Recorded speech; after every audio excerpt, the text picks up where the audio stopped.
नमस्कार, आप देख रहे हैं हल्ला बोल टीवी। मैं हूं अंकित कुशवाहा। एनडीए में सीटों का बंटवारा हो चुका है और इसके अलावा 6 सीटें मुकेश सहनी के वीआईपी पार्टी के लिए रखी गई है। क्या है पूरा मामला, आइए जानते हैं हल्ला बोल टीवी के संपादक दीपक शर्मा से। देखिए, मामला तो यह है कि भारतीय जनता पार्टी जनता दल यूनाइटेड ने जो सीटों का बंटवारा किया है वो हम आपको पढ़कर सुनाते हैं। और 5 अक्टूबर को केंद्रीय भारतीय जनता पार्टी की केंद्रीय चुनाव समिति की दिल्ली में मीटिंग होने जा रही है। इसमें पहली लिस्ट पर एकदम फैसला ले लिया जाएगा। जो पहला चरण जो होगा मतदान बिहार में, उसके लिए जो पहली लिस्ट जारी होगी वो लिस्ट एकदम मान लीजिए जारी हो जाएगी या कम से कम पार्टी के अंदर सर्कुलेट हो जाएगी। अब हम आपको बताते हैं कि ये जो सीटों का बंटवारा है इसमें मुकेश सहनी के लिए कैसे 6 सीटें रखी गई। जनता दल यूनाइटेड 102 सीटों पर, भारतीय जनता पार्टी 101 सीटों पर, चिराग पासवान 22 सीटों पर, मांझी की जो पार्टी है, जीतन राम मांझी की जो पार्टी है, हिंदुस्तानी अवाम मोर्चा वो 8 सीटों पर, उपेंद्र कुशवाहा की जो पार्टी है वो लड़ेगी आरएलएम 4 सीटों पर, मुकेश सहनी की पार्टी, अब यहां पर आई है, मुकेश सहनी की पार्टी के लिए 6 सीटें रखी है। 102, 101, 22, 8 और 4, ये जो बंटवारा है इसको जोड़िए 237। 6 सीटें बच जाती हैं। ये 6 सीटें मुकेश सहनी के लिए रखी गई है और मुकेश सहनी को कहा जा रहा है कि आपको केंद्र में मंत्री भी बनाएंगे। अच्छा, केंद्र में मंत्री भी बनाएंगे और 6 सीटें भी देंगे। अब क्यों अभी 6 सीटें रख ली मुकेश सहनी के लिए भारतीय जनता पार्टी और जनता दल यूनाइटेड ने? इसकी 2 वजह है। मुकेश सहनी नाराज है। याद कीजिए 2020 में क्या हुआ था। मुकेश सहनी ऐसे ही तेजस्वी यादव के साथ गलबहियां करते हुए दिखते थे। लगता था कि 2 जिस्म एक जान है दोनों। लेकिन क्या हुआ था, बीच प्रेस कॉन्फ्रेंस से मुकेश सहनी उठ खड़े हुए थे तेजस्वी के सामने और कहा था कि तेजस्वी ने मेरी पीठ में खंजर घोंप दिया है, और चले गए थे एनडीए के साथ और एनडीए में सीटें मिली थी। बिल्कुल उसी तरह का सिचुएशन, उसी तरह की स्थिति इस बार है। मुकेश सहनी के साथ फिर एक बार महागठबंधन में छलावा हो रहा है। मुकेश सहनी कहाँ 60 सीटें मांग रहे थे और कह रहे थे कि चुनाव से पहले उप मुख्यमंत्री का ऐलान होगा कि सरकार बनी तो मुकेश सहनी डिप्टी सीएम होंगे। न डिप्टी सीएम का ऐलान होने जा रहा है और 60 सीटें तो छोड़ दीजिए, 20 सीटें भी नहीं मिल रही हैं मुकेश सहनी को। 20 से भी कम सीटें मुकेश सहनी को महागठबंधन में ऑफर की गई है। अब जब 20 से भी कम सीटें ऑफर की गई हैं तो मुकेश सहनी कितने व्यथित होंगे, कितने नाराज होंगे, कितने दुखी होंगे, इसका अंदाजा लगा लीजिए। तो मुकेश सहनी ने भी अपना हाथ पैर मारना शुरू कर दिया है और उनकी बातचीत चल रही है एनडीए के साथ। एनडीए को हमेशा लगता है, दिलीप जायसवाल भारतीय जनता पार्टी के प्रदेश अध्यक्ष कह भी चुके हैं, क्या कह चुके हैं कि हम 5 पांडव हैं, हमारी ताकत बहुत मजबूत है, लेकिन एक कर्ण है जो दूसरे खेमे में है।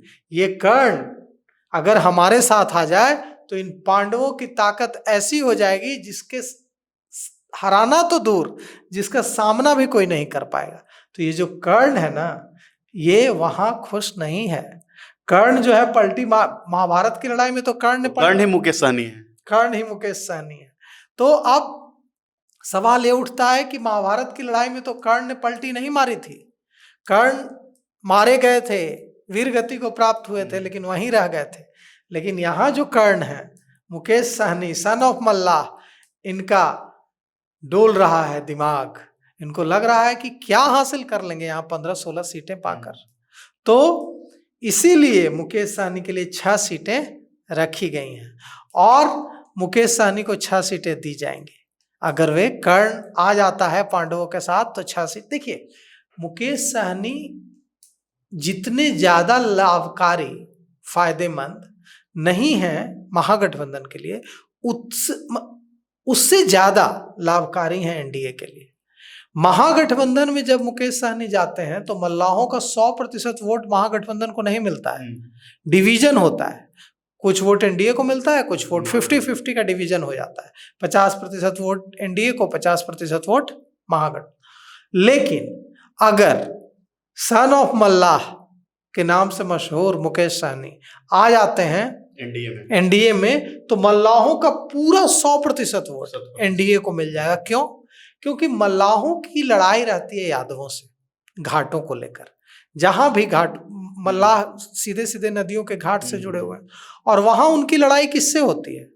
स्थानीय स्तर पर यादवों से लड़ाई होती है, और बहुत कई जगह हिंसक लड़ाई हो जाती है, बहुत तीखापन रहता है दोनों समुदायों में। तो मुकेश सहनी जब एनडीए के साथ होते हैं तो मल्लाह खुलकर उनको नेता मानता है। जब वो एनडीए के साथ नहीं होते हैं तो आधे नेता मानते हैं, आधे नेता नहीं मानते हैं। तो तेजस्वी यादव का नेतृत्व स्वीकार करने में दिक्कत आती है मल्लाहों को, उनको एनडीए अपना रक्षक दिखता है। तो ऐसे में मुकेश सहनी के लिए जो 6 सीटें रखी गई हैं, यह 6 सीटें, क्या मुकेश सहनी उधर की 15-16 सीटें एक्सेप्ट करेंगे महागठबंधन की, कि इधर एनडीए की 6 सीटें एक्सेप्ट करेंगे? क्योंकि बड़ा ऑफर है। ऑफर उनको है कि अब आप बिहार में क्या मंत्री रहिए, केंद्र में कैबिनेट मंत्री। पहले उनको राज्य मंत्री का ऑफर किया गया था कि आप राज्य मंत्री बनिए। उन्होंने कहा था कि नहीं, हम कैबिनेट मंत्री का हमको दिया जाए दर्जा, कैबिनेट मंत्री बनेंगे। खबर है कि यह मुराद भी पूरी करने के मूड में आ गई है भारतीय जनता पार्टी कि ठीक है, आप बनिए राज्यसभा, केंद्र में मंत्री, कैबिनेट मंत्री। तो केंद्रीय मंत्री बनने के लिए तो पहले राज्यसभा का सीट मिलना चाहिए ना। राज्यसभा भेजा जाएगा, राज्यसभा भेज के केंद्र में कैबिनेट मंत्री, और ये 6 सीटें। अब देखिए, ये जो 6 सीटें हैं, ये मंत्री पद और राज्यसभा की सीट के साथ एक्सेप्ट करते हैं कि नहीं मुकेश सहनी? तो जैसा आपने बताया कि उपेंद्र कुशवाहा की पार्टी को 4 सीटें मिलने जा रही, तो क्या कुशवाहा 4 सीटें पे मान जाएंगे एनडीए में? मानेंगे तो नहीं, और कुशवाहा जो है, उपेंद्र कुशवाहा, इनको गुस्सा भी बहुत आता है ना। अगर गुस्सा गए तो फिर यादवों का दूध और कुशवाहा का चावल मिला करके खीर बनाने लगेंगे। याद है ना उनका बयान? उन्होंने कहा था कि यादवों का दूध और कुशवाहा का चावल मिलकर खीर बहुत मीठी बनती है। फिर कहीं मीठी खीर ना बनाने लगे। तो इसलिए ये 4 सीटों पर कुशवाहा को मनाना, उपेंद्र कुशवाहा को मनाना मुश्किल हो सकता है। इसकी भी संभावना है क्या कि वो महागठबंधन के साथ आ जाए अगर 4 सीटें पे नहीं मानते हैं तो? देखिए, वो उनका अगर पूरा फ्लैशबैक में जाएं और पूरी उनकी राजनीति देखें, तो उन्होंने बहुत ज्यादा समझौता नहीं किया है। जब उनके मन में जो आया है उन्होंने किया है, और मुझे नहीं लगता है कि 4 सीटों पर वे मानेंगे। लेकिन एक बड़ा प्लस पॉइंट है ना इनके साथ, भारतीय जनता पार्टी के साथ। प्लस पॉइंट क्या है कि उनके पास केंद्र में सरकार भी तो है। तो उपेंद्र कुशवाहा राज्यसभा सांसद हैं, वरिष्ठ नेता हैं, कुशवाहा के बड़े नेता हैं। तो उपेंद्र कुशवाहा राज्यसभा सांसद हैं, तो उनको ओथ दिलाने में कितना टाइम लगेगा? ओथ तो दिलाया जा सकता है ना। तो मंत्री पद की शपथ दिला दी जाएगी, और अगर मंत्री पद की शपथ दिला दी जाएगी तो हो सकता है मान जाए। तो देखिए क्या कुछ होता है। और उपेंद्र कुशवाहा को मनाने में दिक्कत आएगी, जीतन राम मांझी को भी 8 सीटों पर मनाने में दिक्कत आएगी, चिराग पासवान की भी महत्वाकांक्षा 22 से ऊपर की है। लेकिन लगता है कि सारे लोग मान गए हैं, और इसीलिए मुकेश सहनी के लिए 6 सीटें छोड़ी गई। तो आपने सुना किस प्रकार से एनडीए में सीटों का बंटवारा हो चुका है, और इसमें 6 सीटें मुकेश सहनी जी के लिए भी रखा गया है।